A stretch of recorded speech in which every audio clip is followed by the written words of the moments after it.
सोलापूर लोकसभा राखीव मतदारसंघातून आमदार विजयकुमार देशमुख हे कसे उमेदवार होतील असं वक्तव्य ज्येष्ठ नेते सुशीलकुमार शिंदे यांनी केलं आहे। सोलापूर लोकसभा मतदारसंघ राखीव असताना आमदार विजयकुमार देशमुख यांना उमेदवारी कशी मिळू शकेल असं वक्तव्य ज्येष्ठ नेते सुशीलकुमार शिंदे यांनी व्यक्त केलं।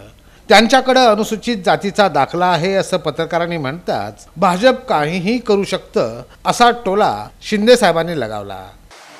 खासदारकीसाठी ती ही सोलापूरची जागा काय अनुसूचित जाती करता है ना, राखीव आहे ना, मग ते कसे उभे राहतील?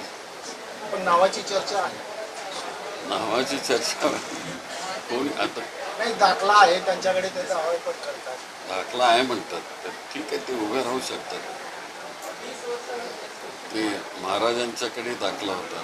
काँग्रेस भवनात प्रसार माध्यमांशी बोलताना त्यांनी सध्याच्या राजकीय स्थितीसह बैठका, उमेदवारी आदी अनुषंगिक विषयांचा उहापोह केला।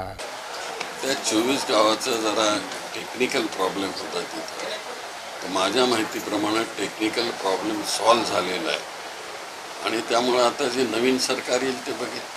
म्हणूनच म्हणतो ना, तर आम्ही आश्वासन दिलं होतं, तर मी खासदार म्हणून नाही ना 10 वर्ष 10 वर्षातल्या लोकांनी बघायला पाहिजे होतं। आमच्याकडे आमची जी फिलॉसॉफी आहे काँग्रेसची, त्या मुद्द्यावर आम्ही लढणार। सर्व धर्म समभाव हे त्यातल्या त्यात प्रामुख्याने आमची भूमिका आहे। जातीच्या धर्माच्या बाहेर जाऊन आम्ही हे सगळं लढा देणार। माजी केंद्रीय गृहमंत्री सुशीलकुमार शिंदे यांनी प्रकाश आंबेडकर यांना महाविकास आघाडीत संधी देण्याची गरज असल्याचं स्पष्ट केलं।